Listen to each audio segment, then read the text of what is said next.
Et merci d'être venu ce soir pour cette conférence sur la question de la vie permanente en altitude. Dans cette première présentation, je vais vous parler de réponses de l'organisme humain à l'exposition à l'altitude de façon brève. Et puis je vais vous présenter un projet qui est un peu une situation intermédiaire, comme l'a dit Clémentine, par rapport à la vie permanente en altitude. Il ne s'agit pas de vie permanente, mais il s'agit quand même de vie longue, car ça concerne une exposition de 1 an en haute altitude.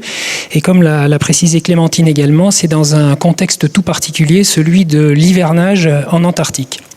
Et plus spécifiquement, dans cette étude, on s'est intéressé à ce que devenait la production des globules rouges, comme vous le savez, ce qui est l'adaptation clé de l'organisme humain qui est exposé à moins d'oxygène. Alors quelques rappels, brièvement, sans faire un cours, mais quelques rappels quand même sur l'environnement de haute altitude, où il y a plusieurs variables physiques qui sont modifiées. Il y a la pression atmosphérique, la température, l'humidité de l'air, le rayonnement solaire. Nous, ce qui nous intéresse surtout en physiologie, c'est la question de la pression atmosphérique qui, lorsqu'on monte en altitude, va diminuer. On a ici la relation entre l'altitude et la pression barométrique. Ça ne suit pas tout à fait une droite, mais on voit à peu près comment se passent les choses. Et vu que, où qu'on soit dans l'atmosphère, on a toujours la même fraction d'oxygène, il y a 21% d'oxygène, qu'on soit tout en bas ou tout en haut, et bien cette baisse de la pression atmosphérique, elle va faire baisser la pression de tous les gaz qui sont présents dans cet air, dont l'oxygène. Il y a une baisse de la pression d'oxygène dans l'air qui retentit immédiatement dans l'organisme, et on se retrouve avec une baisse de la pression en oxygène dans le sang. On se retrouve avec une baisse de la capacité à transporter cet oxygène dans notre sang, et tout ça, comme elle l'a introduit tout à l'heure, c'est le manque d'oxygène qui s'appelle l'hypoxie. Alors, si on veut classer un peu les niveaux d'hypoxie entre le sol et le plafond étant l'Everest à 8848 mètres, au niveau de la mer, quelques valeurs à retenir, 760 mm de mercure de pression, 236 à l'Everest. Si on regarde en ce qui concerne l'oxygène, 150 au niveau de la mer, 50 à l'Everest. Donc ce qu'on peut retenir, c'est qu'il ne reste plus qu'un tiers de la pression barométrique, de la quantité d'oxygène au sommet de l'Everest, donc pas beaucoup. Et globalement, l'altitude, on commence à en parler au-delà de 1000 mètres. 1000 mètres, c'est la basse altitude où il ne se passe globalement rien sur l'organisme, si ce n'est qu'on est un tout petit peu moins performant à l'effort très intense. Et notamment pour faire des records sportifs, être au-delà de 1000 mètres en endurance, ce n'est pas forcément une bonne chose. Quand on monte un peu à 2000 mètres, on arrive dans ce qu'on appelle la moyenne altitude, où là, à l'effort physique, on ressent vraiment des efforts, moins au repos, ça dépend des individus. Et c'est quand on monte encore plus haut, après 3500 mètres, la limite c'est plutôt 3500 mètres, qu'on est vraiment dans le domaine de la haute altitude, où là on ressent des effets au repos.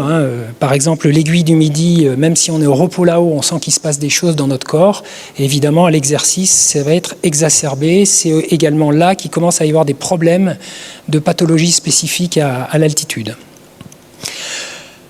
Ensuite, si on monte encore plus haut, à 5000 ou 5500 mètres d'altitude, on est dans le domaine de la très haute altitude. Et là, je passerai le relais à Samuel tout à l'heure pour en parler, parce que c'est vraiment la question de la vie permanente. Est-elle possible ou non à cette très haute altitude ? Et ensuite, si on monte encore d'un cran et qu'on arrive au sommet, à l'Everest, la vie est décrétée impossible là-haut, et c'est vrai, on ne peut pas rester plus que quelques heures là-haut. Les physiologistes, il y a quelques décennies, prédisaient, d'après leurs équations, que ce n'était pas possible de gravir l'Everest sans oxygène en bouteille, parce que le transfert des gaz ne le permettait pas. Et les alpinistes les ont fait mentir, on va dire, après l'ascension de Habler et Messner au sommet de l'Everest en 1978, sans oxygène en bouteille. Cela dit, l'exploit reste d'actualité aujourd'hui encore, c'est vraiment extrême. Alors, quelques réponses physiologiques lorsqu'on va en altitude. Bon, je vais être vraiment bref là-dessus parce que l'hypoxie impacte toutes les cellules de l'organisme et la liste est longue quand on s'intéresse aux modifications induites par l'altitude. Mais pour vraiment cibler les principales, les plus connues, il se passe déjà quelque chose de très important dans nos poumons. La ventilation pulmonaire augmente et ça permet de mieux faire diffuser l'oxygène vers l'organisme. Et cette augmentation de la respiration, elle va durer aussi longtemps qu'on reste en altitude, même si on y reste des mois, et c'est fondamental, cette adaptation sans laquelle on ne pourrait pas vivre en altitude. À l'étape suivante du transport de l'oxygène, c'est-à-dire dans le système cardiovasculaire, il y a aussi quelque chose de très important, c'est que la circulation s'accélère, et ça c'est grâce à un travail du cœur qui est accru, et le débit cardiaque notamment est accru. Et puis ensuite, il y a quelque chose d'important qui se passe au niveau sanguin, pardon, avec deux choses dans les adaptations sanguines, et ça j'en parlerai plus, parce que c'est le sujet de l'étude ensuite que je vais vous commenter. Il y a d'une part quelque chose qui s'appelle la baisse du volume plasmatique, c'est la baisse du liquide dans le sang, c'est pas très connu ça, mais c'est très important. Et puis après il y a ce qu'on connaît tous, c'est cette augmentation du volume des globules rouges, qui est voilà une adaptation clé chez l'humain, pour faire face à ce milieu avec moins d'oxygène. Et de ce fait, on augmente aussi le nombre de molécules d'hémoglobine, qui est notre transporteur d'oxygène, et c'est ça qui va permettre de compenser l'effet de cet appauvrissement en oxygène. Alors juste un mot sur cette baisse du volume plasmatique, donc la diminution de l'eau dans notre sang, pour faire simple, c'est très important parce que ça se produit très rapidement. En 24 heures, on a une contraction de ce volume plasmatique qui va rester avec l'acclimatation à l'altitude. Et ça c'est important parce que là j'ai représenté schématiquement ce qui se passe donc, quand on arrive en altitude. Vous avez des globules rouges en rouge et puis le jaune, là c'est le liquide, c'est le plasma. Et vous voyez, quand on arrive en altitude, le nombre de globules est inchangé, mais le liquide a diminué en volume. Et ça permet une concentration de tous les éléments qui sont dans le sang. Et notamment, ça permet à quelque chose qui s'appelle l'hématocrite d'augmenter. Alors l'hématocrite, qu'est-ce que c'est ? C'est quand on fait un échantillon sanguin, qu'on le centrifuge, on arrive à séparer les globules rouges et le plasma, et c'est simplement la proportion entre les deux compartiments. Et quand il y a moins de liquide, eh bien, ça permet d'augmenter la partie rouge finalement en proportion, et c'est pour ça que l'hématocrite augmente. Et c'est important parce que ça fait augmenter aussi la concentration d'hémoglobine dans le sang, et ça fait augmenter le contenu du sang en oxygène. Donc c'est vraiment quelque chose qui est une ligne de défense ultra rapide de l'organisme, bien avant que de nouveaux globules rouges arrivent dans la circulation. Et ensuite, la deuxième phase, c'est cette fameuse augmentation du volume total de globules rouges en altitude, avec une idée reçue, c'est qu'on les fabrique rapidement, les globules. On dit souvent je vais en altitude, je vais fabriquer des globules parce que je vais aller une journée là-haut. En fait, non, on ne fabrique pas des globules en une journée. Vous voyez, il faut 15 jours à 3 semaines pour fabriquer des globules. Donc c'est un processus qui est complexe, qui est long, et évidemment qui va persister avec l'acclimatation. Et si on reprend ce petit schéma de tout à l'heure, là, la phase tardive, là on a effectivement des points rouges en plus, c'est les nouveaux globules rouges, et ça permet de continuer à faire monter cet hématocrite et de continuer à augmenter la capacité de transport de notre sang en oxygène, qui va faire qu'on est mieux préparé ensuite à vivre en altitude quand on est acclimaté. Alors juste pour vous donner quelques indications chiffrées de ces phénomènes, ça c'est une expérience qui a été faite par des collègues suisses à la station Jungfraujoch dans les Alpes bernoises. Ils ont exposé des gens un mois à 3500 mètres d'altitude. Et puis là, vous avez la cinétique du volume total des globules rouges, ou ce qu'on appelle aussi masse totale d'hémoglobine. Et vous voyez que c'est très progressif, ça ne vient pas du tout de suite, ça prend des semaines. Et au bout d'un mois, on a quelque chose de l'ordre de 5% d'augmentation, donc c'est pas faramineux, c'est pas 50, mais enfin c'est 5%, ça compte pour s'acclimater à l'altitude. Une autre diapo qui vous montre simplement une synthèse des études sur le sujet, avec en abscisse la durée d'exposition à l'altitude, et puis en ordonnée cette expansion du volume total de globules rouges ou de la masse totale d'hémoglobine en fonction de l'altitude. Et si on s'intéresse à une zone qu'on étudie, entre 3200 et 4300 mètres, on retrouve bien cette inertie avant d'avoir une augmentation. Vous voyez, 10-17 jours, il ne se passe pas grand-chose. 18-26 jours, par contre, le processus s'opère. Et ensuite, on a l'impression qu'il y a une stabilisation, même si on reste beaucoup plus longtemps, jusqu'à 1 an. On va dire que l'acclimatation, au bout d'1 mois, a permis de se stabiliser à un nouveau niveau et va rester à ce niveau, en gardant toutefois présent à l'esprit qu'il y a très peu de données sur des périodes aussi longues qu'1 an. On a peu d'informations finalement sur ces derniers points tardifs. Alors ça me permet de présenter cette étude qu'on a faite en Antarctique, que l'ENSA a coordonnée, qui a duré plusieurs années, qui a été faite réellement sur l'année 2020, donc qui concernait les modifications de ce volume de globules rouges et du volume de plasma chez des sujets qui ont été confinés 1 an en Antarctique, avec une étude de l'effet de cette hypoxie sur leur réponse. Alors, ce projet, il a été soutenu par l'Agence spatiale européenne. Alors c'est un peu... ça interpelle un peu d'associer l'École nationale des sports de montagne et l'Agence spatiale européenne. C'est pas un lien qui est forcément évident. En fait, l'Agence spatiale européenne s'intéresse à l'Antarctique parce que il y a cette station qui s'appelle la station Concordia, que je vais vous présenter tout à l'heure, qui est une station continentale ouverte toute l'année, qui est en altitude, qui est considérée comme le point le plus isolé sur Terre.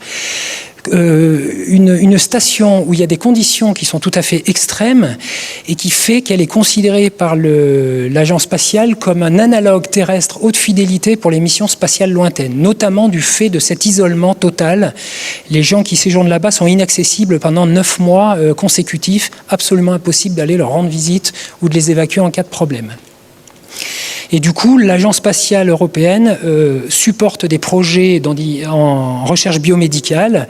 Vous voyez que c'est cela depuis 20 ans et ils supportent différentes expériences en psychologie, en neurosciences, sur le sommeil, sur le système cardiovasculaire ou encore sur le système immunitaire pour évaluer ce que pourraient être les réponses des astronautes dans des missions spatiales longues. Alors il y a un contexte donc à l'étude qu'on a réalisée. D'une part, un contexte de l'Agence spatiale européenne, c'était d'examiner l'impact de l'hypoxie sur la santé des astronautes en vue des vols spatiaux lointains. Alors pourquoi ils s'intéressent à l'hypoxie? C'est parce que ces agences spatiales envisagent éventuellement de faire des habitats spatiaux en hypoxie hypobare pour des avantages techniques, comme c'est le cas actuellement dans l'aviation civile, où on voyage un petit peu en altitude. Mais évidemment, l'innocuité de ce genre de situation doit être vérifiée avant de commencer à implémenter ça sur des missions spatiales longues.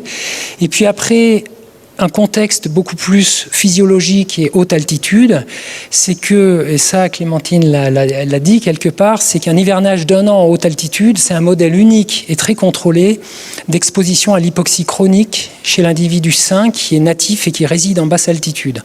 En 2 mots, quand on est là-bas pour 1 an et on fait pas, on va dire, on s'en va pas du lieu d'étude. Alors, faire de la science en Antarctique, c'est quand même un certain enjeu en termes de logistique, d'investissement, d'argent. C'est pas quelque chose de simple. Nous, on a donc travaillé à cette station Concordia, qui est sur le continent antarctique. C'est une des 3 stations continentales ouvertes toute l'année, avec la base de Vostok russe et la base de Amundsen Scott américaine, qui est directement au pôle sud. Et on a travaillé également à la base de Dumont-d'Urville, base côtière française en Terre Adélie. Voilà plus précisément les 2 stations qui ont servi à nos expériences. Concordia en haute altitude, Dumont-d'Urville au niveau de la mer, avec, comme je vous le disais, une logistique importante parce que se rendre à Dumont-d'Urville, qui est le point d'entrée dans notre cas pour l'Antarctique, c'est long. Il faut venir de Hobart en Tasmanie, au sud de l'Australie, avec une traversée en navire qui fait 2700 km, donc ça fait à peu près 7 jours de traversée, dans un océan qui n'est pas toujours calme. Et voilà ici la station de Dumont-d'Urville qui est une île en fait, avec le continent antarctique qui est juste derrière. C'est une station qui est ancienne, station française ancienne, où les principaux habitants, c'est les Manchots Adélie, qui font l'objet d'ailleurs de nombreuses études et des études anciennes. C'est un peu la raison d'être initiale de la raison d'être scientifique de cette station, et notamment des études de biologie marine, aussi en lien avec le changement climatique. Et donc cette station, elle est ravitaillée 4 fois par été austral par le patrouilleur polaire l'Astrolabe, que vous avez ici à la station de Dumont-d'Urville, qui doit se frayer un chemin dans la glace, dans le pack, pour atteindre Dumont-d'Urville, et avec une complexité plus ou moins grande selon l'état de la banquise. Et là, on a par exemple une vue d'une banquise favorable. La photo est prise de la station et on a le navire qui est proche de la station. Et donc, les opérations logistiques sont relativement simples à organiser, mais ça peut être beaucoup plus loin que ça que le bateau va être bloqué. Et puis, quand on est à Dumont-d'Urville, on n'est pas encore à Concordia parce qu'il y a encore 1100 km entre les deux bases. Et pour rallier Concordia, les personnels et le fret léger, c'est par avion, avec ces bimoteurs, vous voyez, très rustiques, des twin-otter ou des basseleurs qui sont un peu plus gros. Et puis alors pour le fret lourd, là c'est carrément un raid, ce qui s'appelle le raid logistique entre Dumont-d'Urville et Concordia, sur des traîneaux avec le carburant, les matériaux de construction, la nourriture, etc. C'est une traversée qui dure 11 jours avec des casse-boreurs qui font la trace pour que les machines derrière puissent avancer sans s'arrêter. Voilà une vue de la station Concordia avec le raid logistique qui arrive. Alors oui, ici on est en altitude, mais on ne dirait pas comme ça, c'est tout plat, c'est au milieu de nulle part, et pourtant c'est de l'altitude sur le continent antarctique, donc au niveau du dôme C, où il y a une grande épaisseur de glace. Concordia, c'est aussi une station où il y a 3 mois de nuit permanente. C'est à 75 degrés de latitude sud, des conditions de température extrême, moins 80 degrés. Et puis, donc, comme ça a été précisé tout à l'heure par Clémentine, beaucoup de science à Concordia, évidemment pas que de la recherche biomédicale. Là, vous avez une expérience de LIDAR au cœur de l'hiver polaire, dans un des abris aux alentours de Concordia. Alors revenons à notre étude et à nos données. Juste un mot sur l'altitude de Concordia, qui a une altitude physique de 3200 mètres. Et puis ça, simplement, c'est la mesure de la pression barométrique au cours de notre étude dans les deux stations, à Dumont-d'Urville DDU et à Concordia. 645 hectopascales, voilà, c'est une valeur qui n'a rien d'exceptionnel, mais simplement dire que 645 hectopascales sous nos latitudes, c'est pas de 3200, c'est plutôt l'aiguille du Midi, c'est plutôt 3800 parce que l'épaisseur de l'atmosphère, plus exactement de la troposphère, n'est pas la même à l'équateur et au pôle. Elle est beaucoup plus fine au niveau des pôles qu'au niveau de l'équateur. Donc il y a un gap en fait entre l'altitude physique et l'altitude physiologique. Et nous, on avait bien affaire à Concordia à une altitude physiologique. C'est ça qui nous intéressait, de 3800 mètres, donc ce qui est déjà assez élevé, ce qui est vraiment de la haute altitude. Alors je rappelle l'objectif de l'étude, on s'est penché sur la question de l'impact de cette altitude chronique en milieu isolé et confiné sur les volumes sanguins et sur ce fameux volume de globules rouges. Et pour ça, on a eu le protocole expérimental suivant, dans 2 groupes de sujets à Concordia et à Dumont-d'Urville. Alors des petits effectifs, mais à Concordia c'était 100% de l'effectif parce qu'il y a 12 hivernants à Concordia. Et on a mesuré, on a fait des tests chaque mois pendant toute l'année où ils sont restés là-bas. Vous avez une flèche par batterie de test, donc dans ces 2 groupes de sujets. Avec le choix évidemment délibéré d'avoir un groupe contrôle en Antarctique pour faire notre étude, pour pouvoir mieux étudier les effets de cette altitude. Parce qu'à Concordia, on est exposé non seulement à l'hypoxie, c'est la question qui nous intéresse, mais également à l'isolement et au confinement, également à l'altération du cycle jour-nuit, et puis au froid aussi, dans une certaine mesure. Donc tout ça, c'est des facteurs confondants possibles. Et pour essayer de minimiser ces facteurs confondants et d'isoler notre objet d'étude, qui est l'hypoxie, on a pris un groupe pour faire une contre-mesure, où ils sont cette fois-ci exposés en normoxie, mais par ailleurs, ils ont à peu près les mêmes contraintes d'isolement, d'altération du cycle jour-nuit et de froid, même si ce n'est pas strictement comparable. Ça, effectivement, c'est quand même une limitation possible. Alors comment on a mesuré ces fameux globules rouges? C'est un peu plus qu'une simple prise de sang, ça nécessite du matériel assez lourd et une certaine expertise pour l'opérateur. En fait, on mesure au repos le taux de monoxyde de carbone qu'on a dans le sang. Ensuite, on va faire inhaler au sujet une petite dose de monoxyde de carbone très pur. Alors je vous rassure, c'est une petite dose qui est sans conséquence aucune, même si on connaît tous le monoxyde de carbone, c'est normalement pas un truc qu'on respire. Mais là, c'est une dose qui est contrôlée. Et le monoxyde de carbone, qui a énormément d'avidité pour l'hémoglobine, va aller se fixer sur l'hémoglobine et en fait va marquer l'hémoglobine. Le sujet va ensuite respirer pendant 10 minutes dans un circuit fermé style recycleur, que connaissent les plongeurs, que connaissent les pompiers également, voilà, pour recycler de l'air. Et ensuite, on va reprendre une prise de sang quand le test est fini. Et là, on va mesurer de quelle façon le sang s'est enrichi au monoxyde de carbone. Et en fait, ensuite, d'une façon assez simple, connaissant la dose administrée et l'enrichissement du sang avec le gaz, on en déduit la masse totale d'hémoglobine, c'est une valeur en grammes. Et vous voyez des indications chez la femme et chez l'homme. Une femme, elle a 600 grammes en moyenne d'hémoglobine. Donc ça, c'est au total dans tout l'organisme. Un homme a 800 grammes d'hémoglobine. Et après, Samuel présentera des valeurs d'hémoglobine qui sortent un petit peu de ces fourchettes quand on est très très haut, très très longtemps. Et juste pour dire que cette masse totale d'hémoglobine, c'est équivalent à ce qu'on appelle le volume des globules rouges. Vous avez ici des vues des laboratoires temporaires qui ont été installés dans les bases pendant 1 an pour faire cette étude, un Concordia en haut, à Dumont-d'Urville en bas. On reconnaît qu'on est à Dumont-d'Urville. Il y a la banquise par la fenêtre de l'hôpital et puis des sujets qui sont en train de réaliser les tests donc, de réinhalation. Et puis juste pour vous signaler qu'il y a eu beaucoup d'autres mesures qui ont été réalisées dans cette étude, avec la mesure du volume de plasma, du volume de sang, on a mesuré la viscosité du sang.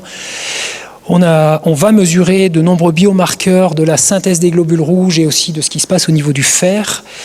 On va analyser des variants génétiques aussi, et puis on a mesuré aussi l'activité physique. Donc tout ça, c'est en cours d'analyse, sachant que l'étude a été finie au mois de décembre dernier. Alors juste très brièvement quelques résultats et j'en ai presque fini. Ici vous avez donc la cinétique de ce dont je vous ai parlé tout à l'heure, l'hématocrite à droite et puis la concentration en hémoglobine à gauche au fil des mois dans les bases antarctiques. À Dumont-d'Urville ici et puis à Concordia. Et là on voit qu'il y a une augmentation tout à fait substantielle de cette hématocrite pour s'acclimater à l'altitude et qu'après 3 mois à peu près on a un plateau dans ces variables montrant qu'on est à l'état stable, on va dire, pour ces variables.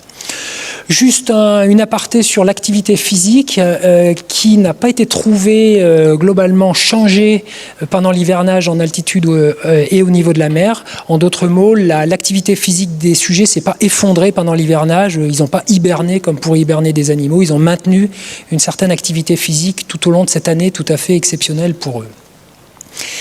Et puis là, voici le résultat principal de cette étude, donc qui est la masse totale d'hémoglobine ou le volume total des globules rouges, avec à nouveau le profil mois après mois, à Dumont-d'Urville les cercles vides et à Concordia les cercles pleins. Et on voit effectivement qu'on a une augmentation de la masse totale d'hémoglobine en grammes à la station de Concordia. Donc ça n'a rien d'exceptionnel. C'est attendu d'avoir cette expansion du volume de globules rouges en altitude. Mais par contre, quand on reporte les valeurs en pourcentage, donc les deux graphiques c'est la même chose, simplement à droite c'est des pourcentages, ce qui est intéressant de voir et ce qui était assez inattendu dans l'expérience, c'est qu'au bout d'un mois, on a 8% d'augmentation, ce qui est attendu au vu de l'altitude, après un mois. Par contre, au bout d'un an, on n'a pas 8%, on a 18%. Donc ça suggère qu'il n'y a pas vraiment d'état stable à long terme en altitude et qu'on a un espèce de drift vers le haut, alors qui n'est pas énorme, mais quand même la masse a à nouveau doublé entre le premier mois et le 12e mois. Et ceci, malgré le fait que le niveau d'hypoxie chez nos sujets qui étaient en altitude est resté le même pendant tout l'hivernage. On apprécie ça avec quelque chose qui s'appelle la saturation en oxygène dans le sang. Et il n'y a pas de dégradation de cette saturation artérielle qui, par exemple, diminuerait et qui expliquerait qu'on continuerait à monter ici. Et l'autre résultat qui est assez surprenant dans cette étude, c'est le même graphique que tout à l'heure, mais c'est plus des valeurs moyennes, c'est des valeurs individuelles. Ça vous montre que le pourcentage d'augmentation des sujets à Concordia est extrêmement variable. Il y a 50% de différence entre les sujets. Il y en a 1 ou 2 qui n'augmentent pas du tout après 1 an de séjour à 3800 mètres d'altitude. Donc ça, c'est quelque chose qui est assez contre-intuitif par rapport à la littérature. Et à l'opposé de ça, on a des gens qui augmentent quasiment de 50% leur masse totale d'hémoglobine.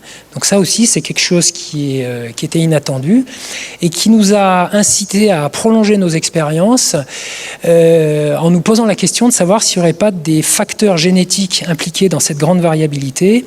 Et du coup, là, on est à la recherche de variants génétiques qui pourraient influencer la réponse hématologique en hypoxie chronique. Et on attend les résultats de ces analyses supplémentaires chez les sujets.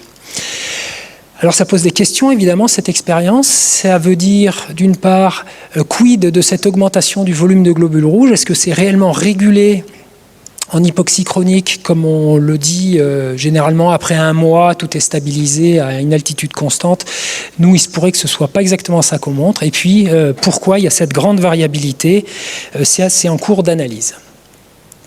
Alors pour résumer 1 an de vie en haute altitude, bon, alors dans le contexte de l'Antarctique, qui est évidemment quelque chose de très particulier, mais la question qu'on pourrait se poser, c'est est-ce qu'on va doucement mais sûrement vers un excès de production des globules rouges? Et ça fait un pont avec ce que va raconter aussi Samuel tout à l'heure sur cette fois-ci la vie permanente en altitude. Si on reste plusieurs années à Concordia, qu'est-ce qui se passerait en termes de globules rouges? Bon, ça, on ne peut pas le faire parce qu'on n'a pas droit à plusieurs années consécutives pour hiverner là-bas.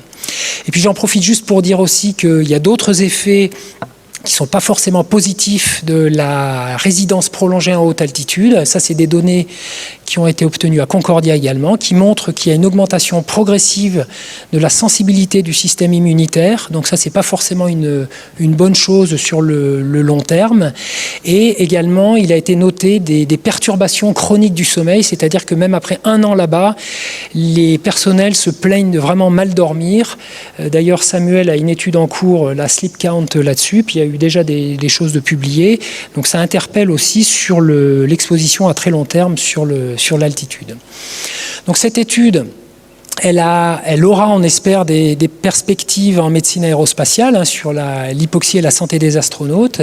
Et puis, il y a aussi une perspective clinique, parce que mieux comprendre ce qui se passe chez le sujet sain en termes d'adaptation au manque d'oxygène à long terme, ça peut être tout à fait utile pour les patients qui souffrent d'hypoxie chronique, qui, eux, sont en hypoxie une partie de leur vie ou toute leur vie. Alors, j'aimerais remercier tous les instituts et les institutions scientifiques qui ont permis à ce projet de se réaliser. Vous voyez, des universités françaises, européennes, une université américaine, évidemment l'Agence spatiale européenne, l'Institut Paul-Émile Victor qui a permis aux choses de se faire, et puis des fabricants qui nous ont aidés, et également des institutions qui ont financé ce projet. Et je vous remercie pour votre attention.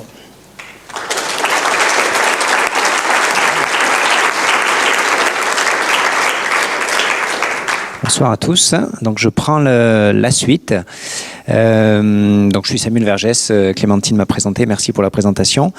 Je viens de Grenoble et donc là on vous a parlé des effets de la vie en altitude relativement prolongée. Alors Paul vous a d'abord exposé les réponses un peu immédiates que vous aurez si vous prenez le téléphérique demain en altitude. Il vous a parlé également des réponses au bout d'1 an, ce qui est assez unique de vivre 1 an en altitude. Et puis le modèle, je dirais, suivant qui nous, chercheurs dans le domaine de l'altitude et de l'hypoxie, nous intéresse, qui est même le modèle un petit peu ultime, et bien vous l'avez sans doute en tête, ce sont les populations de haute altitude, c'est-à-dire les habitants permanents en haute altitude, non seulement sur une vie, mais qui, depuis des générations, habitent en très haute altitude, et connaître les adaptations à cet environnement de haute altitude de ces habitants, connaître jusqu'à quel point ils sont adaptés, qu'est-ce qui peut malgré tout, évidemment, les limiter, voir qu'est-ce qui peut les rendre malades en altitude, en hypoxie chronique. C'est la thématique de nos recherches, et plus spécifiquement du projet Expédition 5300, dont je vais vous parler, qui a lieu maintenant depuis, c'est un programme de recherche sur plusieurs années qui existe depuis maintenant bientôt 4 ans dans la ville la plus haute du monde au Pérou. Donc je vous présenterai en fait quelques données, quelques éléments de ce projet-là. Et puis je dirais qu'on aura la chance de voir pour la première fois à Chamonix le film Expédition 5300 qui a été réalisé par Axel Pité, le réalisateur qui est là, que vous pourrez aussi rencontrer ensuite, et qui décrit, je dirais, l'histoire d'une de nos missions dans cette ville la plus haute du monde. Je vous présenterai ici donc je dirais plus les éléments scientifiques qui sont sous-jacents à ce projet. Donc Paul a présenté tout à l'heure les différents étages de l'altitude, avec quelques sommets ici que vous connaissez de nom. Et ce sur quoi je veux réinsister, c'est que pendant longtemps, et à vrai dire encore maintenant, on considère que ce qui est la limite maximale que l'homme peut tolérer en termes de vie permanente en altitude, c'est à peu près 5000 mètres d'altitude. Alors d'où ça vient ça? C'est un constat déjà sur notre planète qu'on n'a pas de lieu de vie permanent, que ce soit en Himalaya, dans les Andes ou ailleurs, au-delà de 5000 mètres. C'est aussi des adaptations, des constatations de terrain, où l'on voit que pour des expéditions, etc., rester très longtemps au-delà de ces altitudes, les effets de l'hypoxie deviennent vraiment pénalisants pour l'organisme, on perd de la masse musculaire, etc. Et donc on considère que dans ces altitudes-là, on est probablement plus capable d'y résider en permanence, même si bien sûr on peut transiter à plus haute altitude. Et de fait, comme je vous le disais sur le terrain, lorsque l'on regarde les lieux d'habitation permanents à travers le monde, alors déjà en France, bien sûr, on a peut-être ce qui est en France le lieu d'habitat permanent le plus élevé, qui serait la station de Val Thorens à 2300 mètres d'altitude. Ensuite, il y a des grandes villes également à travers le globe en altitude. Mexico, où ont eu lieu des Jeux Olympiques en 1968, qui nous ont sensibilisé beaucoup dans le domaine sportif à l'altitude et à la pratique du sport en altitude. Mais on a d'autres villes et même des capitales comme La Paz en Bolivie qui sont à très haute altitude, avec 1 million d'habitants à La Paz à plus de 3500 mètres d'altitude et 1 million supplémentaire, près de 4000 mètres d'altitude à El Alto, au-dessus de La Paz. Et puis au Pérou, on a des villes encore plus élevées. Une qui est assez connue dans le domaine scientifique, puisque c'est là où l'essentiel de la recherche sur la vie permanente en haute altitude a été fait, enfin en tout cas une bonne partie, avec des chercheurs, y compris péruviens, comme le docteur Monge, qui sont connus, à Cerro de Pasco, à 4300 mètres d'altitude, donc une ville minière. Et puis je dirais que dans les livres, les récits, on savait qu'il y avait une grande ville, a priori à plus de 5000 mètres d'altitude au Pérou, qui s'appelait la Rinconada. On savait que vivait là beaucoup de monde à plus de 5000 mètres d'altitude, mais jusqu'à notre programme, aucune équipe scientifique ou médicale ne s'était rendue sur place. Vous comprendrez en particulier à travers le film pourquoi. Mais nous avons eu donc la chance de démarrer un programme de recherche dans cette ville et puis de découvrir donc comment il était possible et jusqu'à quel point de vivre à une telle altitude pour des résidents permanents en haute altitude depuis des générations. Alors c'est quand même pas tout à fait anecdotique, je dirais, la vie permanente en haute altitude. C'est des millions, vous voyez, une centaine de millions d'habitants à travers le monde qui vivent à plus de 2500 mètres d'altitude. Donc c'est à la fois des masses de personnes qui sont confrontées à cet environnement. C'est aussi des problématiques de santé publique qui peuvent être spécifiques à cet environnement et qui se posent pour beaucoup d'habitants à travers le monde. Alors, Paul vous a expliqué l'effet principal de l'altitude en termes de disponibilité en oxygène. Clémentine vous a brillamment expliqué ce que c'était que l'hypoxie. Donc maintenant, vous êtes calé sur tout ça. Vous savez que la pression inspirée en oxygène diminue progressivement au fur et à mesure qu'on s'élève en altitude.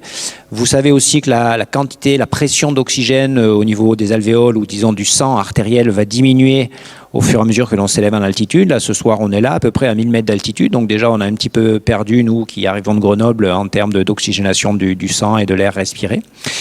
Et puis, au fur et à mesure qu'on va s'élever en altitude, on va drastiquement diminuer cette disponibilité en oxygène, cette quantité d'oxygène dans le sang. Et on va pouvoir retrouver nos fameuses villes que l'on a vues tout à l'heure, à plus de 3500 mètres d'altitude, plus de 4000, et puis la Rinconada. Et on va voir que là, on a des quantités d'oxygène dans le sang très fortement diminuées.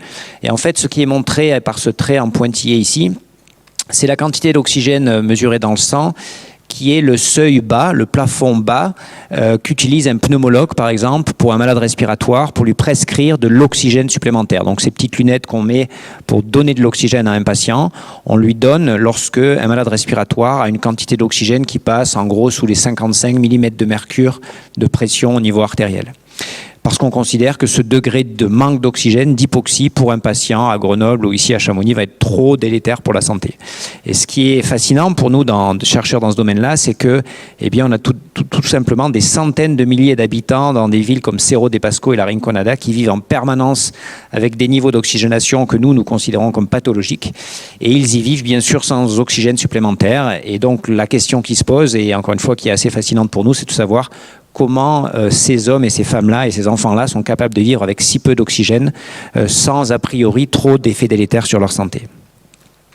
Alors on a quand même quelques données depuis quelques dizaines d'années que l'on s'intéresse dans le domaine médical à des populations de haute altitude et à leurs spécificités, leurs caractéristiques physiologiques. On a quelques données sur des populations plus basses que la Rinconada, autour de 4000 mètres d'altitude maximum.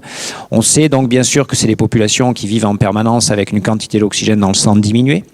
On sait également que ce sont des populations qui présentent une quantité de globules rouges, une quantité d'hémoglobine dont vous a parlé en détail Paul, très augmentée. On verra dans quelle mesure, en tout cas sérieusement augmentée, y compris par rapport à ce que l'on peut voir chez des résidents pendant 1 an à Concordia. On sait également, sans rentrer dans le détail, qu'on développe en altitude et chez ses habitants en permanence, en altitude en particulier, ce que l'on appelle une hypertension artérielle pulmonaire, donc une augmentation anormale de la pression dans les vaisseaux pulmonaires, ce qui est potentiellement un problème de santé quand même sérieux. Et puis on a également quelques études, pas beaucoup, mais qui suggèrent que ces populations de haute altitude présenteraient des spécificités génétiques associées à leurs adaptations ou maladaptations à cet environnement d'altitude. On a quand même peu de liens, voire très peu, entre les aspects génétiques spécifiques a priori de ces populations et leurs caractéristiques physiologiques. Donc c'est vraiment un domaine de recherche important que de caractériser, que de phénotyper donc ces populations de haute altitude, de la génétique jusqu'à la physiologie. Un autre élément clé que l'on connaît, je dirais, y compris des premiers constats médicaux de médecins péruviens, par exemple, sur ces populations de haute altitude, c'est qu'elles peuvent développer une sorte d'intolérance à la vie en haute altitude. Ces populations de haute altitude, on en a une image des fois un peu idyllique d'habitants super adaptés à la haute altitude, y compris des Sherpas en Himalaya, etc. Mais il y a quand même une certaine proportion de ces habitants permanents en haute altitude qui développent des problèmes de santé spécifiques liés à l'exposition à l'hypoxie en permanence. C'est ce que l'on appelle le mal chronique des montagnes, Chronic Mountain Sickness. Là, vous verrez beaucoup dans CMS dans mes diapositives. Donc, c'est ce mal chronique des montagnes. Alors, vous connaissez peut-être le mal aigu des montagnes auquel on s'expose si on va passer un peu trop vite du temps, une nuit en haute altitude, comme on le fait globalement quand on grimpe sur le Mont Blanc, une nuit au goûter ou au cosmique. On va mal dormir, le matin on va avoir quelques symptômes, voire pour certains des symptômes plus sérieux. Ça, c'est le mal aigu des montagnes. C'est notre intolérance lorsqu'on en arrive trop vite, trop haut. Et pour les habitants permanents de haute altitude, c'est un mal des montagnes, mal chronique des montagnes qui se développe sur plusieurs années et qui se caractérise par, d'une part, ce que l'on appelle une polyglobulie excessive. Donc, Paul a parlé d'augmentation de la quantité de globules rouges dans le sang avec l'altitude. C'est ce qui nous arrive si on passe, vous avez compris, au moins quelques semaines en altitude assez élevée.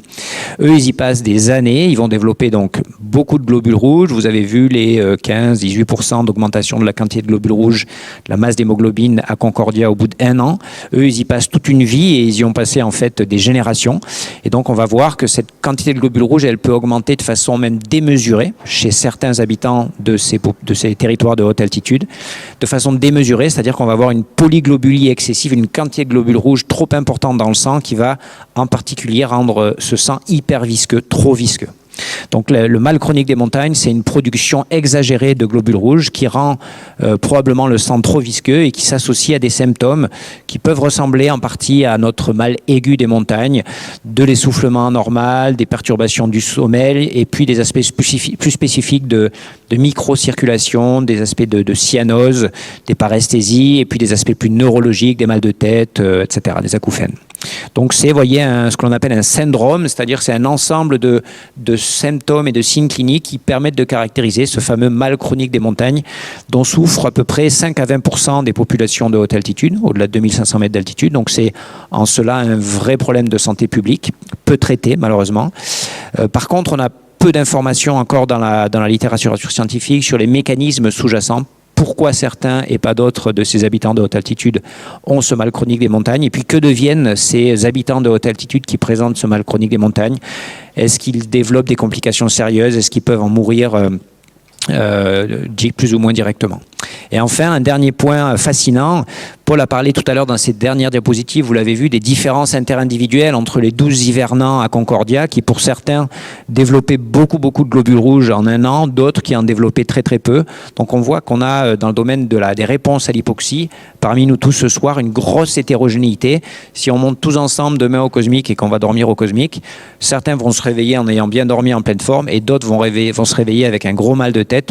pourquoi certains et pas d'autres tolèrent l'altitude. Parmi nous, c'est une vraie question scientifique, et parmi les habitants de haute altitude également, puisque lorsque l'on compare les territoires de vie permanente en haute altitude à travers la planète, donc l'Himalaya, l'Éthiopie et puis les Andes, on voit que ces chiffres qui représentent ce que l'on appelle la prévalence du mal chronique des montagnes, le pourcentage des populations de haute altitude qui présentent un mal chronique des montagnes, eh bien ces pourcentages sont très différents, avec des Himalayens qui sont plutôt protégés contre la survenue du mal chronique des montagnes, des Éthiopiens où on a surtout très peu de données par rapport aux 0% que vous voyez là, mais surtout des Andéens qui eux présentent plus souvent ce mal chronique des montagnes. Vous voyez 10-15%, 15-18% même au Pérou des populations de haute altitude qui présentent ce mal chronique des montagnes. Donc il y a aussi des variations territoriales sur la planète qui là aussi sont très stimulantes d'un point de vue scientifique, et qui, pour certaines régions de la planète, du coup, pèsent encore sur la population en termes de problématiques de santé.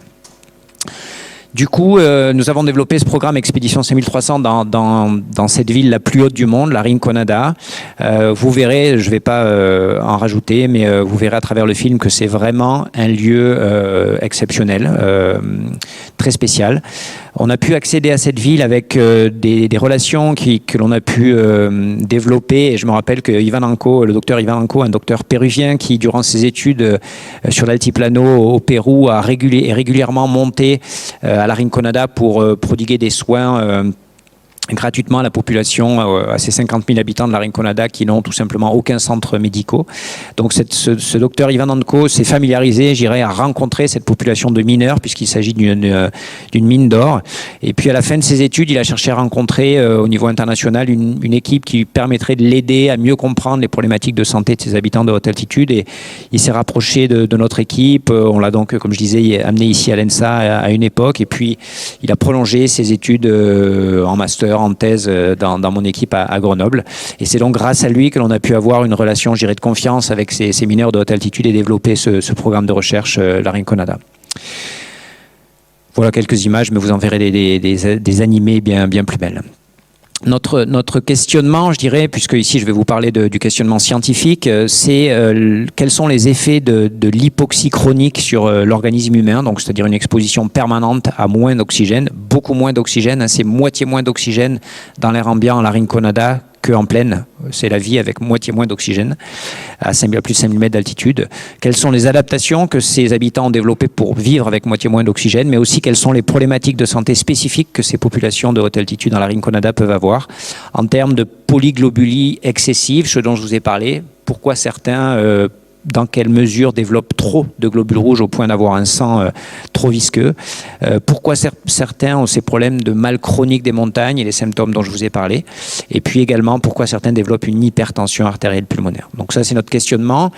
Notre questionnement également, il est toujours, quant à la conception traditionnelle, théorique que l'on a ou que l'on avait du mal chronique des montagnes. On pensait globalement que le mal chronique des montagnes, ces symptômes, donc l'on croise dans la rue la Rinconada chez certains mineurs qui sont bleutés, qui se plaignent de mal de tête, etc., que ceci serait lié au fait de développer trop de globules rouges chez certains de ces habitants, au point d'avoir un sang trop visqueux, au point que le cœur en particulier qui pousse ce sang, ait trop de travail pour pousser dans les vaisseaux ce sang visqueux, et que tout cet enchaînement de mécanismes soit responsable du mal chronique des montagnes. C'est la conception, traditionnelle, mais on avait jusqu'à présent assez peu de démonstrations claires de cette causalité, et encore moins, et c'est encore d'actualité, encore moins de moyens pharmacologiques ou autres pour agir sur cet enchaînement de mécanismes et traiter ce mal chronique des montagnes. Donc c'est sur la base de ces questionnements que l'on a développé plusieurs missions sur place, plusieurs travaux de recherche. On a aussi utilisé des données sur 1600 habitants de la Rinconada que Ivan avait collectées dans ses consultations médicales, donc des données de clinique classiques, mais lorsque Ivan Anco montait là-haut à la Rinconada sur une fois par mois pour voir une centaine d'habitants, il a pu collecter des données qui nous ont permis de mieux connaître, sans rentrer dans le détail, les données de base de ces habitants. En particulier, on a pu observer que si dans les villes autour de 4000 mètres d'altitude, il y a 15-20% de la population qui présente cette polyglobulie excessive, cette quantité de globules rouges excessive, eh bien la Rinconada, c'est quasiment la moitié de la population qui présente, selon les critères actuels, une quantité de globules rouges anormalement élevée, normalement difficilement tolérable. Et puis c'est à peu près 15% de la population, 15-20% des habitants de la Rinconada qui présentent un mal chronique des montagnes. Donc autant dire que dans la rue, on les voit, ils nous interpellent, ces habitants qui peinent, qui souffrent de cette hypoxie chronique. Donc ceci nous a conduit à essayer de comprendre les mécanismes sous-jacents, à la fois de ce qui permet à ces habitants de vivre en permanence à haute altitude, à plus de 5000 mètres d'altitude, et pourquoi certains tombent malades, développent ce mal chronique des montagnes, ce CMS. Donc on a eu à la fois une approche physiologique, depuis les aspects d'hématologie, d'hémoréologie, je vous expliquerai ce dont il s'agit, des aspects cardiovasculaires. On s'est intéressé au sommeil et à l'exercice physique, qui sont deux situations de fragilité face à l'hypoxie. Vous l'avez peut-être expérimenté lorsqu'on dort en altitude, lorsqu'on fait un effort en altitude, c'est des moments difficiles parce que le manque d'oxygène se fait particulièrement sentir. Et puis on a un certain nombre de marqueurs biologiques et puis une approche génétique, épigénétique également dans le cadre de Expédition 5300. Donc, lors d'une des missions les plus récentes, on a en fait comparé des habitants, des Péruviens de même ethnie de plaine qui habitent au niveau de la mer à Lima, avec des habitants qui vivent sur l'altiplano péruvien, où vivent beaucoup de Péruviens en assez bonne santé, donc autour de 3800 mètres d'altitude, donc dans la ville de Puno pour ce qui nous a concerné. Et puis à la Rinconada, on a étudié deux groupes d'habitants permanents de la Rinconada. Les uns qui étaient CMS-, c'est-à-dire qui ne présentaient pas ce mal chronique des montagnes, et les autres qui étaient CMS+, qui présentaient ce mal chronique des montagnes, pour voir donc l'effet de l'altitude de résidence et puis l'effet de présenter ou la comparaison entre les habitants qui présentent ou pas ce mal chronique des montagnes. Donc voilà quelques images, mais vous verrez tout à l'heure plus en détail ce qui nous fait office de laboratoire à la Rinconada. Quelques données sur ces 5 groupes, donc les habitants de plaine, d'altitude intermédiaire, j'allais dire de moyenne altitude, mais en fait on est déjà à l'altitude de Concordia, donc des habitants en permanence à l'Aiguille du Midi ou à Concordia comme nous a présenté Paul, et puis ces habitants de l'extrême, je dirais, de la Rinconada, qui sont sains, sans mal chronique des montagnes et avec mal chronique des montagnes. Ici, je soulignerai simplement cette hématocrite ou cette quantité d'hémoglobine. Voilà vos valeurs aujourd'hui, vous qui êtes probablement à la fois en bonne santé et puis habitants de plaine. On a à peu près un hématocrite, un pourcentage du volume sanguin occupé par les globules rouges de l'ordre de 40%, nous tous ici. Lorsqu'un sportif, cycliste par exemple, s'entraîne beaucoup en altitude, peut-être a recours à des aspects extra-sportifs pour s'améliorer, il va atteindre des seuils de l'ordre de 50%. Et au-delà de 50%, on va éventuellement l'arrêter. On va le mettre en arrêt de travail, un cycliste, parce qu'on va considérer que ça va devenir dangereux pour sa santé à partir de 50% du volume sanguin occupé par ces globules rouges. Quand on prend quelqu'un dans la rue à Puno, qui habite en permanence à 3800 mètres d'altitude, il a déjà des valeurs de 56% d'hématocrites, qui sont des valeurs très élevées. Mais vous voyez que l'on monte à la Rinconada, là on a des valeurs extrêmement élevées, quasiment jamais mesurées chez l'homme, de l'ordre de 75-80% d'hématocrites, donc 80% du volume sanguin qui sont occupés que par les globules rouges. Il reste un tout petit peu de plasma. Et ce sang-là, quand on le prélève, on va voir que c'est très compliqué, ne serait-ce que pour le faire couler dans notre seringue et dans nos tubes. Vous voyez les degrés, les niveaux de désaturation. Donc vous savez que vous êtes autour de 98% de saturation artérielle en oxygène en plaine. Et puis là-haut, ils vivent en permanence avec ce que vous aurez même pas en haut du Mont Blanc. Eux, ils sont en permanence avec ce niveau d'hypoxie. Alors avec Paul, une des premières questions que l'on s'est posées et une des premières approches que l'on a eues, c'est tout simplement la même approche que Paul vous a décrit en termes de mesure du volume de globules rouges. On avait ces mesures que je vous ai montrées juste avant d'hématocrites, qui sont des valeurs relatives de volume occupé par les globules rouges dans une quantité de sang. Mais ici, avec cette fameuse mesure au monoxyde de carbone dont Paul vous a parlé, on va avoir, et on a eu pour la première fois dans une telle population, une mesure objective du volume de globules rouges et de la masse de globules rouges. Vous vous rappelez tout à l'heure, donc on va regarder d'abord cette partie du diaporama. Vous vous rappelez tout à l'heure peut-être des masses d'hémoglobine que l'on mesure chez un sujet sain avant de monter à Concordia, ou chez vous ce soir, qui est de l'ordre de 800 grammes. Donc c'est ce que l'on trouve chez les Péruviens à Lima, au niveau de la mer. Lorsque l'on vit sur l'altiplano, les Péruviens de l'altiplano, ils ont déjà plus d'1 kilo de masse d'hémoglobine, ce qui est très rarement, ou alors chez des athlètes de très haut niveau, observé chez nous, parmi nous. Et puis lorsque l'on est à la Rinconada, on a probablement mesurer des valeurs qui n'avaient jamais été mesurées chez l'homme, en fait, des quantités d'hémoglobine qui sont 120% supérieures à la normale.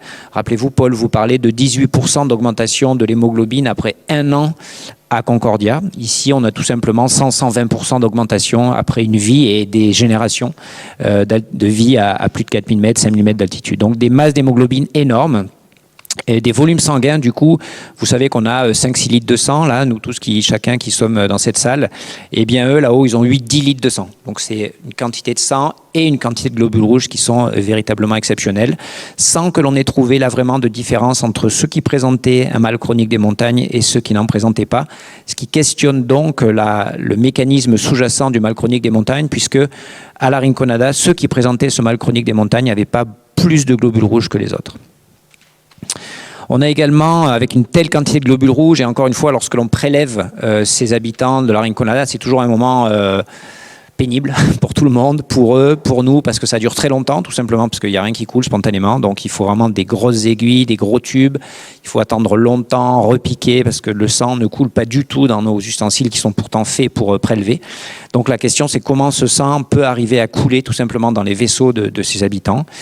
Une façon de caractériser l'impact de cette quantité énorme de globules rouges dans le sang des habitants de la Rinconada, c'est de mesurer objectivement la viscosité du sang, comme on peut le faire pour n'importe quel liquide. Donc on le fait par une technique de viscosité, encore une fois très mécanique, de mesure de la viscosité sanguine.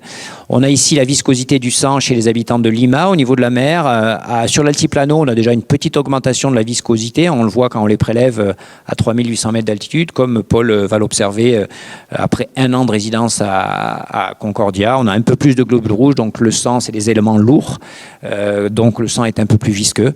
Mais encore une fois, lorsque l'on monte à la Rinconada, on a une augmentation énorme de la viscosité, de cette viscosité sanguine, et un peu plus chez les personnes qui présentent à la Rinconada un mal chronique des montagnes, donc suggérant quand même qu'ils aient peut-être au niveau de la physique des globules rouges, et c'est une des pistes aujourd'hui que l'on a, des anomalies supplémentaires qui font que même si la masse de globules rouges n'est pas forcément plus importante chez les personnes avec mal chronique des montagnes, la viscosité du sang soit encore plus élevée chez ces personnes malades à la Rinconada.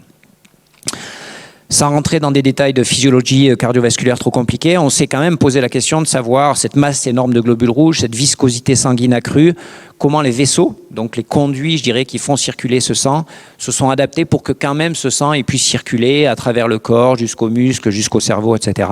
Quelles sont les qualités peut-être de dilatation supplémentaire qu'ont les vaisseaux sanguins de ces habitants de la Rinconada. Donc on a mesuré ce que l'on appelle la réactivité des vaisseaux sanguins, leur capacité à se dilater, ces vaisseaux, c'est-à-dire que c'est une des qualités essentielles de nos vaisseaux qui, au niveau musculaire, par exemple, si on fait un effort, vont pouvoir se dilater. Si l'on a une demande cognitive supplémentaire au niveau du cerveau, vont pouvoir permettre un afflux sanguin supplémentaire. Cette réactivité des vaisseaux, c'est un élément clé de la santé vasculaire, et donc on l'a mesuré objectivement dans cette étude. Et on a pu voir qu'elle était relativement effondrée, cette réactivité vasculaire, non seulement lorsque l'on montait du niveau de la mer jusqu'à 3800, jusqu'aux habitants de la Rinconada, mais encore un peu plus lorsque l'on compare les habitants malades à la Rinconada, de ce mal chronique des montagnes, par rapport aux sujets sains de la Rinconada. Donc il y a clairement un impact sur les vaisseaux de ces habitants, qui font que ces vaisseaux n'ont plus de capacité à se dilater, parce qu'en fait, ce que l'on a observé, c'est que les vaisseaux sanguins de ces habitants, avec leurs 10 litres, 8-10 litres de sang, avec cette quantité d'hémoglobine, sont en permanence dilatés au maximum, et leurs vaisseaux sanguins n'ont plus de réserve de dilatation supplémentaire. Donc je dirais qu'au repos, ils sont déjà au maximum de leur capacité de dilatation, avec plus trop de marge pour répondre à un stress, à une sollicitation supplémentaire, ce qui les rend, je dirais, en situation de vulnérabilité relativement extrême.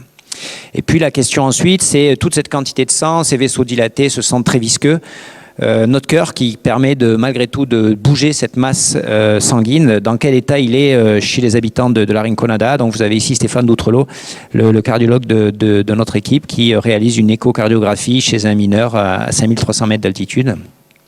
Alors je ne vais pas rentrer dans les détails des données d'échocardiographie. Je vous dirais juste en quelques mots qu'avec l'altitude, on a observé en particulier au niveau du cœur droit, c'est la partie du cœur qui fait circuler le sang dans la circulation pulmonaire, et je vous ai parlé tout à l'heure d'augmentation de la pression dans cette partie de la circulation pulmonaire. Donc il y a une pression très élevée au niveau de cette circulation pulmonaire avec l'altitude. Du coup, le cœur droit qui pousse le sang dans cette partie des vaisseaux est surchargé, je dirais, en termes de travail, ce qui induit avec l'altitude une augmentation de la pression au niveau de cette artère pulmonaire, mais également une dilatation du cœur droit, un épaississement des parois qui est nécessaire, tout simplement pour travailler de façon supplémentaire. Et cette augmentation, vue avec l'altitude de la taille, de la dilatation des parois du cœur droit, elle est également vue de façon encore plus prononcée dans certaines mesures chez les personnes qui présentent un mal chronique des montagnes en altitude. Donc on a clairement un cœur droit qui est très dilaté, très épaissi, c'est chez les habitants de haute altitude, et qui, même si la fonction cardiaque semble à peu près préservée, les met quand même probablement à risque d'accident cardiaque de façon importante. Donc cette fameuse pression artérielle pulmonaire dont on savait qu'elle augmentait avec l'altitude de résidence, vous voyez, c'était les données d'études précédentes. Et bien nous, jusqu'avec des études qui avaient été faites à 4500 mètres d'altitude, nous on a vu à la Rinconada des valeurs qui prolongeaient cette ligne un petit peu infernale d'augmentation de la pression dans les vaisseaux pulmonaires, qui encore une fois, l'hypertension artérielle pulmonaire pour nous c'est une pathologie cardiovasculaire majeure qui est donc, je dirais, présente de façon quasi généralisée dans une telle population de haute altitude. Un mot sur le cœur gauche qui est lui un petit peu moins touché, même si on a un certain nombre aussi de modifications à la fois anatomiques et fonctionnelles du cœur gauche qui pousse lui le sang à la périphérie.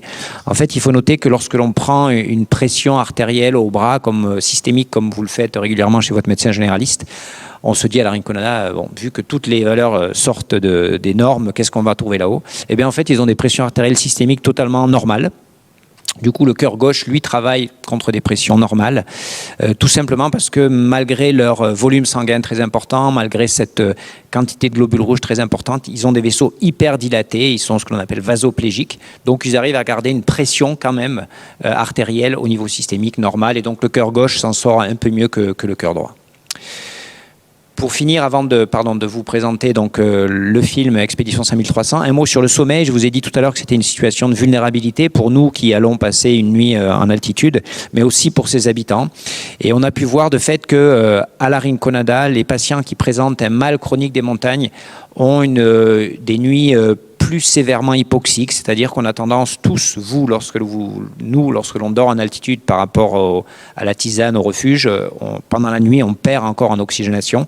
Eux, c'est ce qui leur arrive aussi, c'est-à-dire que toute la journée, ils ont un niveau d'oxygénation très diminué parce qu'ils sont à plus de 5000 mètres d'altitude, mais pendant la nuit, encore plus, la ventilation diminue et on est encore plus hypoxémique pendant la nuit. Et ceux qui présentent un mal chronique des montagnes à la Rinconada le sont encore plus. Ils ont encore plus cette chute d'oxygénation nocturne, et c'est probablement, on pense, c'est une des hypothèses, un facteur aggravant et peut-être sous-jacent à ce mal chronique des montagnes que d'avoir un sommeil, des niveaux d'oxygénation nocturne très diminués chez ses habitants.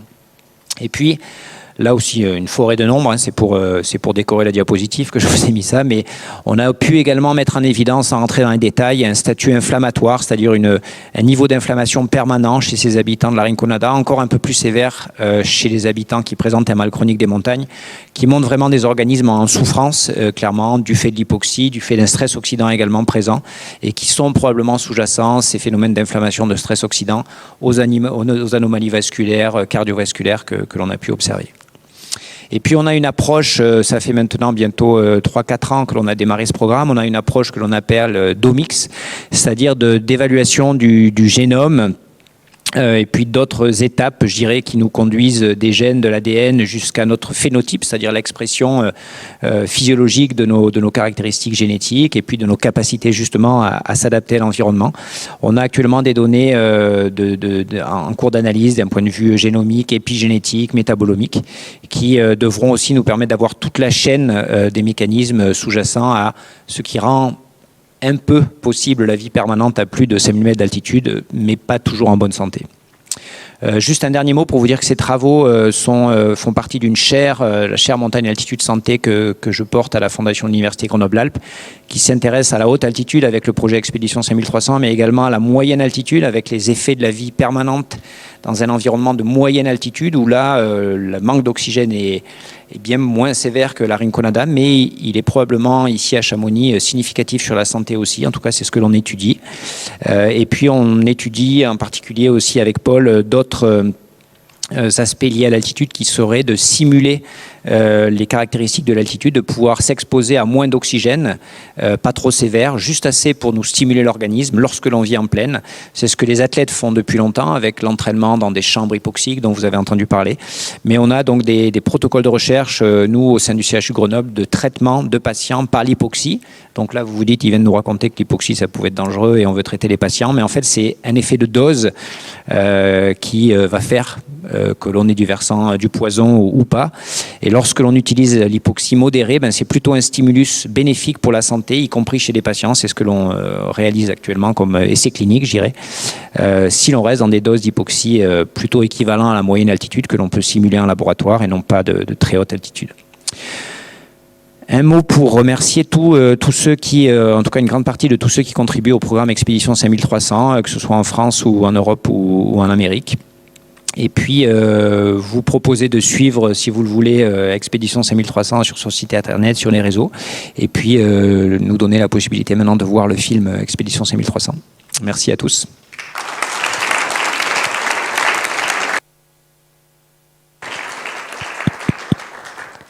Bonsoir, merci, c'était passionnant.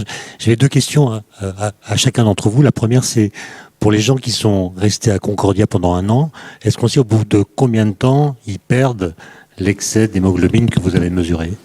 Et puis pour les personnes qui vivent, disons, dans des zones où ils sont adaptés à la haute altitude, disons 3800 mètres, si on les amenait au niveau de la mer, est-ce qu'ils développeraient des pathologies? Alors concernant Concordia, donc la question de savoir quel est le décours de ces adaptations, c'est effectivement une très bonne question qui est difficile d'accès parce que la façon dont les hivernants quittent l'Antarctique est assez chaotique. Et nous, ce qu'on a réussi à faire, c'est un point de mesure une semaine après avoir quitté le Concordia, et il reste pas mal de globules rouges.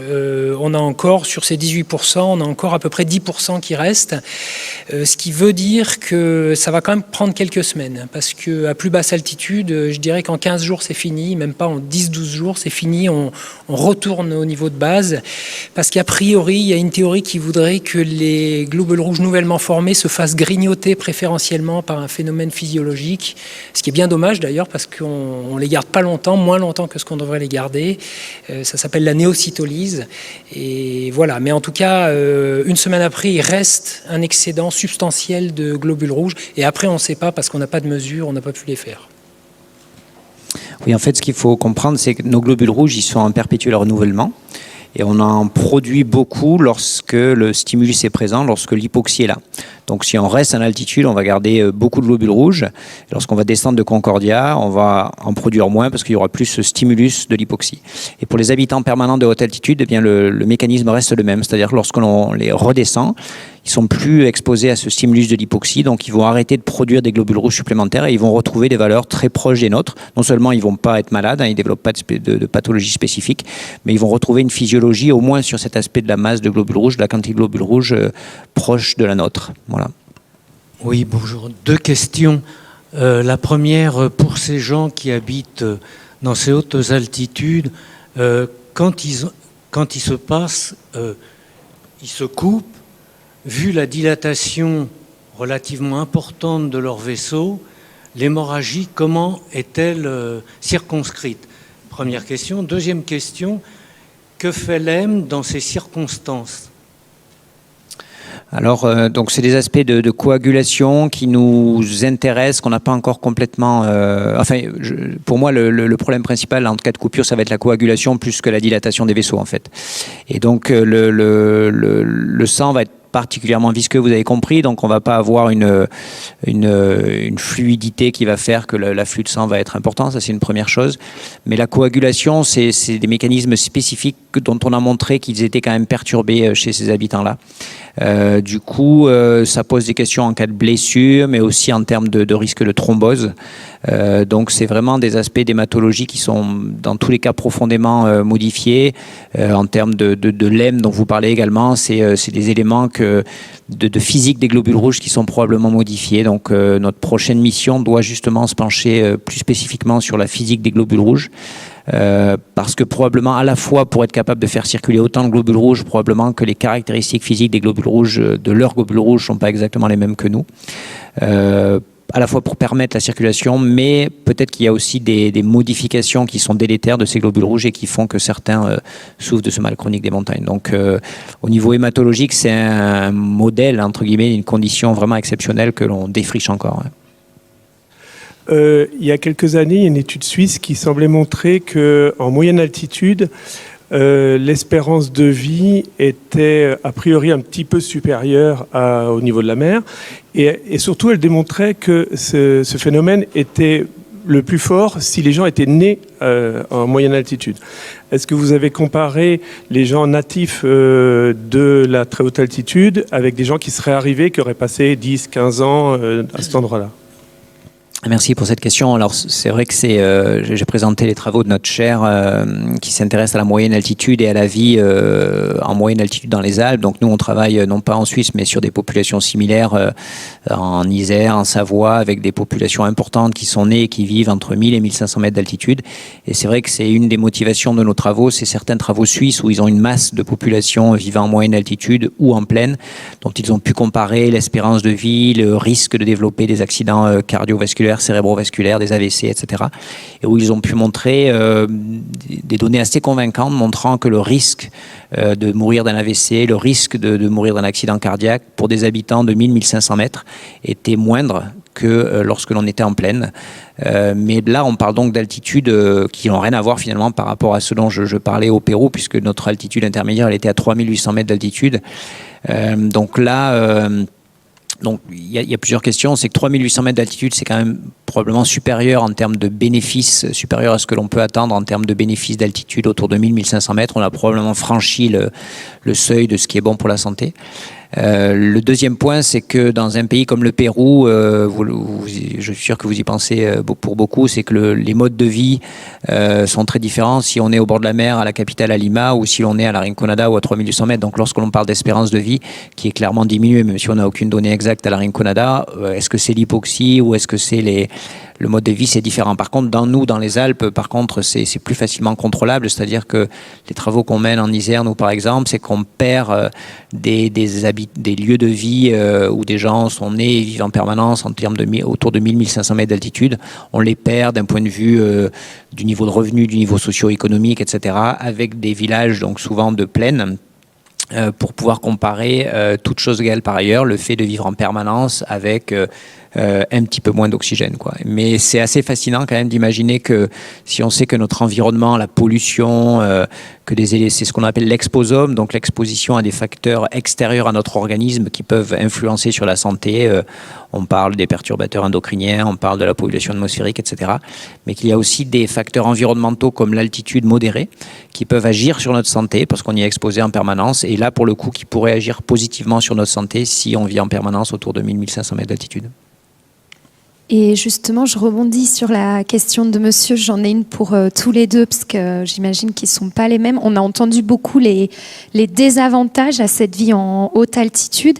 Et est-ce qu'il y a au moins un bénéfice, quelque chose que eux ils auraient et que nous on n'a pas?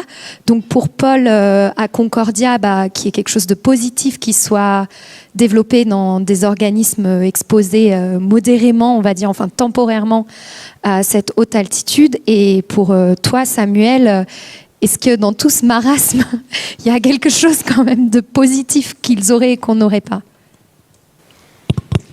Alors c'est vrai que cette histoire, si je reste sur l'histoire des globules rouges, c'est quelque chose qui peut sembler un peu paradoxal parce que là on parle d'expansion du volume de globules rouges comme quelque chose de finalement peut-être négatif, mais n'oublions pas aussi que par exemple les globules rouges c'est quelque chose qui permet de faire une bonne performance et on le sait. Parce que plus on a de globules rouges, plus on est performant en principe. Et c'est d'ailleurs bien pour ça qu'on a de des problèmes de dopage sanguin chez les sportifs qui souhaitent augmenter justement cette masse totale d'hémoglobine. Donc c'est quelque chose qui est très ambivalent finalement, où on essaie de dégager ce que ça pourrait donner et quelles pourraient être les conséquences sur la santé, mais sur le plan de la stricte physiologie, ça peut aussi être un avantage.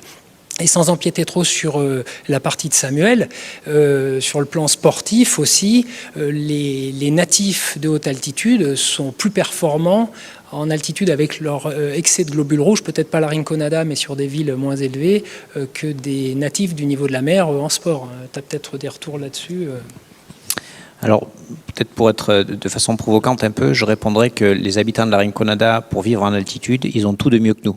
C'est-à-dire que si nous, on devait creuser quasiment à main nue pour trouver de l'or dans les mines de la Rinconada, on n'y arriverait jamais. Donc eux, ils ont développé tout ce qui est nécessaire pour arriver à vivre en permanence et travailler à une telle altitude. Tout ce que nous, on n'a pas. Sauf qu'ils l'ont développé depuis des milliers et des milliers d'années, mais au bout d'un moment, c'est malgré tout trop haut. Et d'ailleurs, ils le savent, et vous verrez dans le film, ils le sentent. C'est malgré tout trop haut pour eux. L'or est là, donc ils sont là, mais s'ils pouvaient, ils seraient un peu plus bas. Donc ils ont tout ce qu'on a besoin pour vivre en altitude, mais c'est malgré tout trop haut, et nous, on n'a pas du tout ça. Donc, ils ont développé tout ce qu'il faut pour vivre en altitude, sauf que c'est au bout d'un moment trop haut. Quand ils vont redescendre, il y a des adaptations qu'ils ont en altitude et qui vont plutôt les aider. Alors pas les habitants de la Rinconada, parce que cette viscosité sanguine, quand ils arrivent au bord de la mer, ils l'ont toujours pendant quelques jours et elle est toujours pénible pour l'organisme, mais ils ont quand même des adaptations qui peuvent avoir un intérêt pour lorsqu'ils redescendent, mais qui vont, comme je l'ai dit tout à l'heure, disparaître. Donc voilà, il faut se dire que c'est des... D'ailleurs, nous, quand on monte là-haut, on souffre aussi vous le verrez, de l'altitude. Hein. Vivre, nous, tout d'un coup, à 5000 mètres d'altitude, les experts de la haute altitude, c'est eux. Hein. Donc nous, on est sur leur territoire et on leur demande un coup de main quand il faut monter 3 marches là-haut parce qu'on n'en peut plus. Donc les experts de la haute altitude, c'est eux. Ils ont tout ce qu'il faut pour vivre là-haut. Nous, on l'a pas du tout. Sauf qu'encore une fois, c'est trop haut, même pour eux. Moi, j'ai une petite question, c'était plutôt, en fait, est-ce qu'il y a déjà des études qui ont été faites sur les gens qui, bon, je pense par exemple, c'est une petite population comme les guides, mais qui montent souvent en altitude, qui redescendent, qui montent. Et voilà, est-ce qu'il y a des adaptations physiologiques et des problématiques liées à ça ? Oui, alors c'est là aussi dans la chaire et dans Exact, le centre d'expertise que l'on anime avec Paul, qui est des choses qui nous intéressent. De fait, vous, enfin, si il y a des guides parmi vous, vous avez un type d'exposition à l'altitude aussi qui est significatif, même si vous n'y êtes pas en permanence, vous y êtes de façon régulière, répétée, de façon intermittente. Si vous travaillez dans un refuge, vous l'êtes aussi. Et oui, il y a sûrement, enfin, on sait qu'il y a un certain nombre d'adaptations de votre organisme lorsque les expositions sont assez répétées et prolongées, comme chez vous les guides. Dont certaines dont on a parlé, vous pouvez produire un peu plus de globules rouges et si vous êtes réexposé suffisamment régulièrement, vous allez en avoir un peu plus en permanence. Donc oui, il y a des éléments d'adaptation qui existent aussi chez ces populations. Oui, c'est finalement un modèle d'exposition intermittent, mais qui aboutit aussi à des résultats. Et c'est d'ailleurs aussi ce que recherchent les athlètes de haut niveau. Quand ils s'entraînent avec de l'altitude, c'est souvent sous un protocole intermittent qui permet quand même d'obtenir des effets, cette fois-ci, bénéfiques liés à l'altitude. Et dans cette acclimatation, par exemple, chez les guides de haute montagne, c'est pas parce qu'on n'y est pas en permanence que les choses se font pas quand même. Donc c'est un modèle voilà, un petit peu à part, mais qui ressemble fort au modèle continu d'acclimatation à l'altitude. Vous nous avez parlé de l'augmentation de la dilatation des vaisseaux en haute altitude, qui était une des caractéristiques connues. J'ai pas l'impression que vous nous avez parlé de la capacité de flexibilité des globules rouges. Les globules rouges ont un diamètre largement supérieur des microcapillaires, d'accord ? En basse altitude. Qu'en est-il en haute altitude ? Oui, donc comme j'ai dit, on s'est à la fois intéressé à la microcirculation pour voir si les micro-vaisseaux au bout des doigts, etc., avaient des qualités différentes. Bon, ça nous fait rentrer un peu dans des détails fins. Et puis, comme le disait Paul en aparté, lors de notre prochaine mission, là, on va étudier cette fameuse physique des globules rouges pour voir si de fait la déformabilité des globules rouges est spécifique pour permettre à autant de globules rouges de circuler dans des micro-vaisseaux de façon suffisante pour apporter le sang, y compris dans cette microvasculature. Donc, selon vous dites, sur la flexibilité ou la déformabilité des globules rouges, c'est des éléments qui nous intéressent. Ouais.